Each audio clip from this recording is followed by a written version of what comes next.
There is a drawer in my grandmother's kitchen that has not been opened in 30 years, and I still remember exactly what was inside it. A tin box.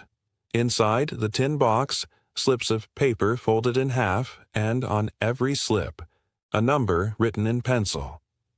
That tin box told my grandmother more about her family's money than any bank statement could, and she filled it in every single Sunday afternoon of her life, after church, before the coffee was poured, at the same table, at the same hour, for 50 years. She was not rich. My grandfather was not rich. They raised 5 children on a small farm in the foothills south of Munich, and they never once owed a debt they could not pay. The reason was not luck, and it was not some secret investment. It was one single hour every Sunday that almost no family in this country still takes for themselves. My name is Martin Hofer. I grew up on that farm.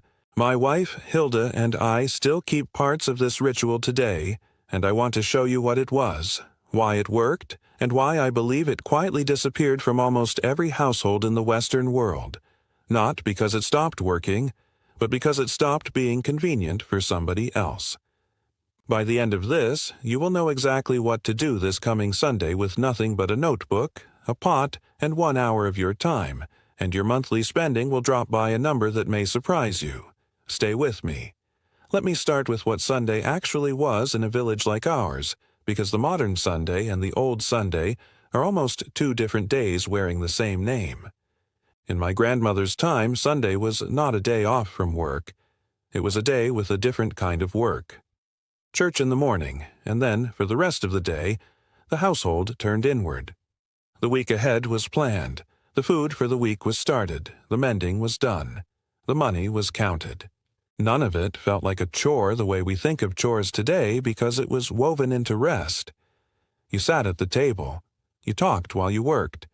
The radio was off, or it was on low in the corner, and nobody was rushing anywhere. I want to break this down into the 4 things that actually happened in that house every Sunday, because each one of them, on its own, saves real money today, and together they did something even bigger, which I will get to at the end. The first thing was the big pot. My grandmother Rosina did not cook a new meal from nothing every single day of the week. That is a modern habit, and it is an expensive one. On Sunday afternoon, after the midday meal was cleared, she put one large pot on the stove, and into it went whatever the week had given her. A piece of beef or pork if there was one, root vegetables from the cellar, barley or potatoes, whatever was left from Saturday's market, and it simmered for hours on the lowest heat the stove could hold. That single pot fed 8 people on Sunday evening, and what was left went into the cellar in covered crocks to be reheated on Monday, and sometimes Tuesday too, with a little more bread and a little more added each time. By Wednesday, the family was usually on to the next thing, but 2 or 3 days of meals had come out of one afternoon of cooking, and one set of ingredients bought in bulk rather than piecemeal. Here is the plain arithmetic of why this matters now. A family that cooks a separate meal from nothing every single night is buying small quantities of many things, several times a week, and small quantities almost always cost more proportion than large ones. A 5-pound piece of meat bought once is nearly always cheaper per pound than the same 5 pounds bought in 3 small packages on 3 separate trips. Add to that the takeout meals that happen on the nights nobody has the energy to cook, and you are easily looking at a family spending $200 or more a month on the simple inefficiency of cooking fresh, from zero, every single night. The Sunday pot is not nostalgia. It is one afternoon of work buying you several nights of food at wholesale prices. The second thing was the mending basket. Every house I knew growing up had one. A basket, usually wicker, sitting by the good chair near the window, and in it sat anything torn, anything missing a button, anything with a sole coming loose. On Sunday afternoon, while the pot simmered, my grandmother and often my mother sat with that basket between them and worked through it. A shirt got a new button. A sock got darned at the heel, not thrown away, darned, with a wooden mushroom-shaped tool slipped inside the sock so the needle had something firm to work against. A pair of trousers that a growing boy had outgrown at the knee got a patch instead of a trip to the store. This is not a small thing. The average family today, when something rips or a button falls off, simply replaces the item because almost nobody in the house still knows how to mend, and the half hour it would take feels like more trouble than it is worth. But a pair of good wool trousers mended at the knee can outlast 3 cheap replacements bought one after another. A single sock darned twice can outlive 5 new pairs. Multiply that across a family of 5 for a year, and you are talking about hundreds of dollars in clothing that never had to be bought, simply because somebody in the house still knew how to thread a needle on a Sunday afternoon. The third thing, and this is the one that surprises people most when I explain it, was the tin box. This is the one I started with. After the pot was simmering and the mending basket put away, my grandparents sat down together with that tin box of folded paper slips and went through the household money. Not with a calculator, with a pencil and a piece of paper for every single thing they had spent that week. Bread, seed for the garden, a tool repair, the cobbler, whatever it was. Each slip went into the tin, and once a month the whole month's slips came out and got added up together at that same table. It was not complicated, it was simply this. Every penny that left the house had to be written down and looked at by both husband and wife together, once a week, with no exceptions. I want you to compare that, honestly, to how most households handle money today. Money moves through a phone now. A subscription renews itself without anyone noticing. A few dollars here, a delivery fee there, a streaming service nobody in the house has opened in months. None of it ever gets written on a slip of paper and laid on a kitchen table where 2 people have to look at it together. Study after study on household budgeting comes back to the very finding my grandparents already understood without reading a single one of them. Writing down every expense by hand on a fixed schedule makes people spend less, almost automatically. Looking at money makes you spend less of it. Not looking at it is exactly how a household drifts into spending far more than it ever intended.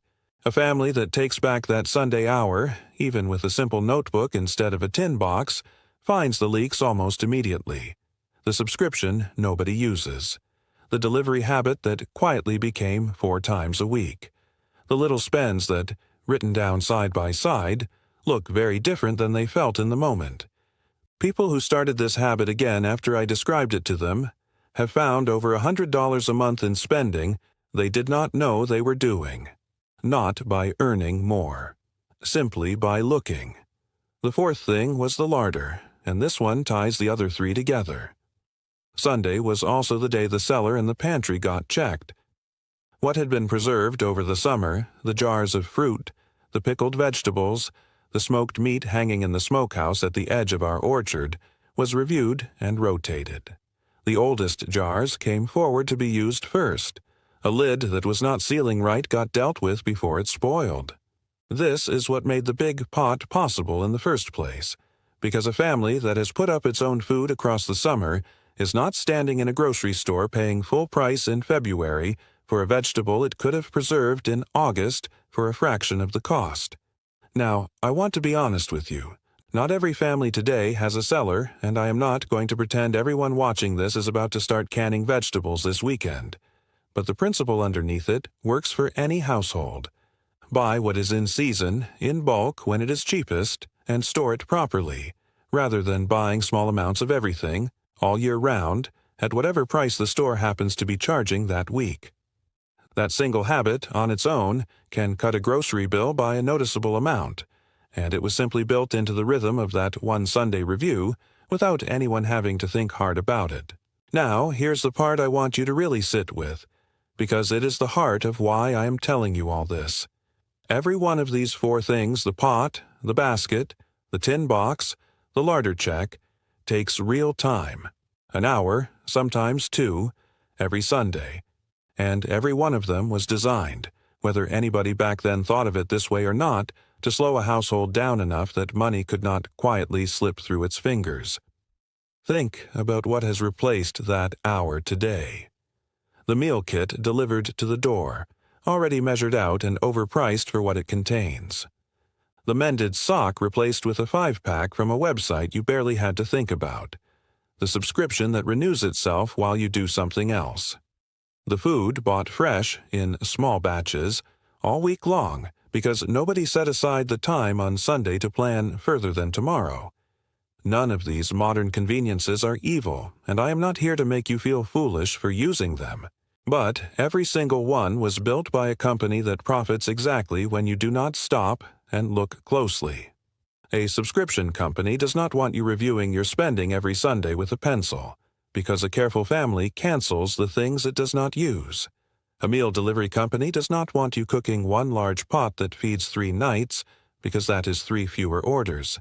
A fast fashion company does not want your grandmother's darning needle anywhere near your house, because a mended sock is a sock they did not get to sell you again. This is not a conspiracy.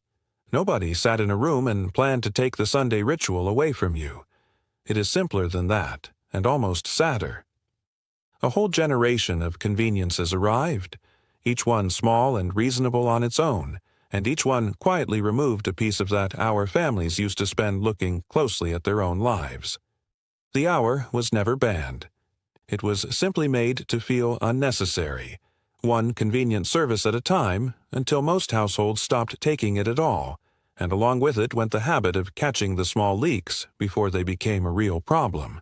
My grandmother did not do this because she had read about household economics.